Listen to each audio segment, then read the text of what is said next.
The Peruvian authorities are getting serious about cracking down on the movement of the Nazca mummies. We've got that and a lot more to talk about in a Nazca mummy news update. So get in here. This is Jack with Cosmic Road. I talk about UFOs and the paranormal. Please hit like and subscribe and let me know what you guys think in the comments below.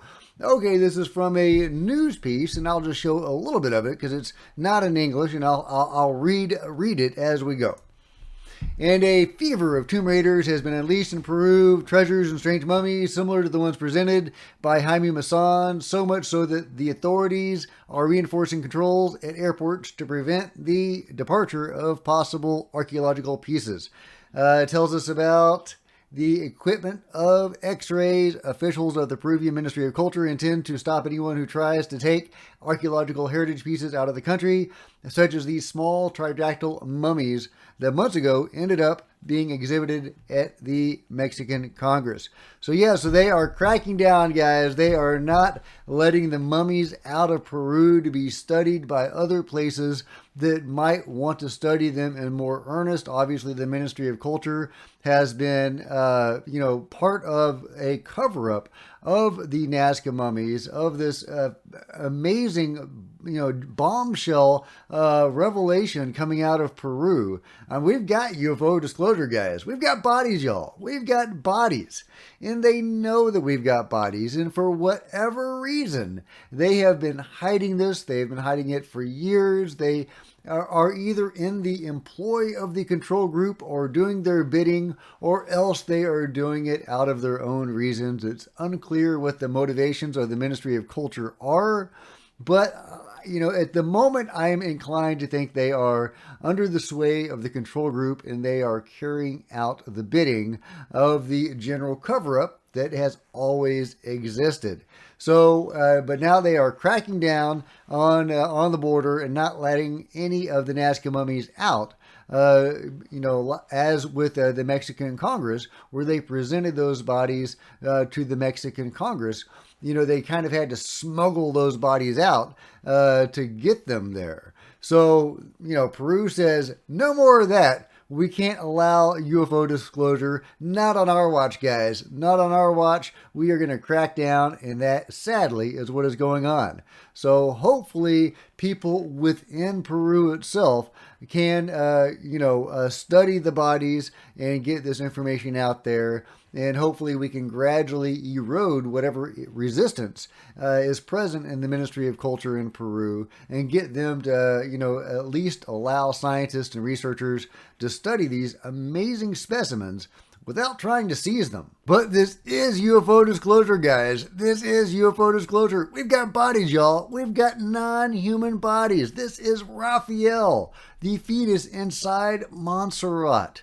And these are the scans of Raphael. This is a tridactyl fetus inside a tridactyl being. Impossible to fake, guys. There is no way to fake this. This is no, all the complicated capillary structure. I mean, it's a baby. It's a baby. Tragically, Montserrat, and if you've forgotten Montserrat, this is Montserrat, the human-sized tridactyl mummy with the golden disc in its head and many other implants. She has an elongated skull, really amazing specimen. And she was pregnant at the time that she died, very tragically. But what this means for us is that we have an inarguable piece of evidence, guys. There is no way to fake this. There's no way to fake a tridactyl fetus inside a tridactyl being. This is UFO disclosure, guys. We've got bodies, y'all. We've got bodies. And, as tragic as this is, again, what this means for us is inarguable evidence of UFO disclosure and the existence of non-humans on Earth. This should be front page news around the world. This should be, echoed throughout the streets of the world, guys. That is how big this is, and that is why they are putting the clamp down on the borders and airways. But don't give up, guys, because there are great researchers, scientists, and doctors on board with this. The word is starting to get out. We have American scientists on the case now, and we have a new forum for discussion coming up on the 16th of May. According to Nazca mummies, 2 primary investigators will be discussing about the Nazca mummies with other credible people to the general public in Peru. And then here is the forum. Unfortunately, I don't read Spanish, but that should be pretty easy. There's a conference and there's a forum in the 16th of May. So there you go. I'm looking forward to the translation of this sure to be fascinating forum. And is this what a Nazca mummy, one of the little guys, might have looked like when he was alive or when it was alive? It's a very good reconstruction here of possibly what one may have looked like. Of course, if the Siberian being is legit, and I've shown you that several times before, then that is what one looks like after it has just been deceased. And that, of course, is this fellow right here. If this is a real being, how similar does that look to that? Not too far off. Not too far off. But yeah, that's a great rendition of what these beings may have looked like. And here's Jaime Maussan talking about Dr. John McDow, and this is the AI dub of what he had to say. Dr. John McDowell, one of the most renowned forensic scientists in the world, will lead the investigation of the Nazca tridactyl bodies. Extraordinary news that will finally determine the authenticity of this find. Is this a new species? Or is it something that came from somewhere else?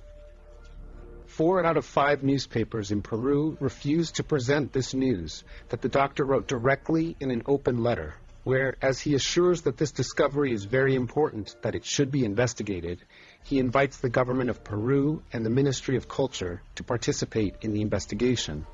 But 4 newspapers, except the newspaper La Noticia, which agreed to present this open letter, did not want to do so, demonstrating that there is true censorship around this issue in Peru. That is a damn shame. 4 out of 5 publications wouldn't run this letter from Dr. John McDow, who won the equivalent of the Nobel Prize in forensic science. That is too bad, guys. That is really too bad. Are they under the sway of the Ministry of Culture? What is preventing them from running that story? Now, some people believe the Ministry of Culture is motivated by religious scruples, and that they see this as unreligious and, against their religion. So could that be a motivating factor? Possible. Some people believe they are sincerely trying to preserve the culture of Peru, and that is why they don't want these artifacts leaving the country. But if that were the case, they would be leading the charge into investigating them and studying them. So to me, that's not a very good reason. But whatever the case, there is obviously some pressure on these publications not to run with Dr. John McDowell's story. Of course, maybe we don't even need the government of Peru or the Ministry of Culture of Peru. Apparently, these beings were in other places. I've shown evidence that they were around the world. So maybe there are bodies elsewhere. Wouldn't that be amazing? It wouldn't surprise me at all if there was a tomb or a citadel somewhere, around the world. It could be Africa. We just don't know. We just don't know. But here's some evidence that they may have been in Chile, which of course is not far from Nazca, but check it out. Here's a petroglyph showing what really looks like a Nazca being. Look at that. Look at that. It looks like a perfect Nazca being, complete with their, stiff arms and everything, and tridactyl fingers. I know that's probably hard to make out, but it's a tridactyl being that looks so much like one of the Nazca beings. So, they were depicting them in their art, and not just the peoples of that region, but also around the world, showing that there was a global presence of these beings, and they were interacting with humans. And they weren't presented negatively by the humans, so they didn't seem to be depicted as monsters or evil gods or anything like that, which is an encouraging point. And Gonzalo Chavez makes this point that the most recent Nazca mummy, the dating of the mummy is 800 years ago. Now, apparently the oldest mummy is about 7,000 years old. But there were living beings up until about 800 years ago. So Gonzalo Chavez asked the question, what happened 800 years ago that drove them, underground, or, if they were all killed off, then, what killed them off? But if they went into hiding instead 800 years ago, if, for example, that Siberian being may have been a living descendant of those beings that went into hiding, or who knows what their lifespans are. I mean, that guy could have gone into hiding 800 years ago. So what drove them into hiding, or did something come along and wipe them out? What happened back in the day? And if that Siberian being is real, does that mean whatever drove them underground or into hiding in Peru is the same event that drove them into hiding in Siberia and elsewhere in the world? We really need to uncover some other bodies, guys. We really need to find some other Nazca-ish beings hidden in other tombs and other citadels around the world. Obviously we would need those perfect dry conditions, and we would need a human culture that did mummification to preserve these bodies. So our options are probably going to be kind of limited, but there might be some out there somewhere, or some other means of preserving these bodies where we can go and find them. Or failing that, if they're still around, maybe we can just ask them, guys. Maybe we could just ask them. But let me know what you think about it all in the comments below. And if you've enjoyed this video, please give me a big thumbs up. I'll sure to appreciate it. Smash the like button and the subscribe button and the bell to be notified of future videos. You don't want to miss a thing. Join me on social media, Facebook and Twitter, links below. Love to see you guys there. If you wanted to support Cosmic Road in a bigger way, consider grabbing a coffee mug or a t-shirt in the merch store below, or by becoming a channel member. Channel members are rock stars, and I really appreciate your support. Thank you. Meanwhile, there are plenty of other videos on the channel, and I'll see you guys next time. This is Jack with the Cosmic Road, signing out.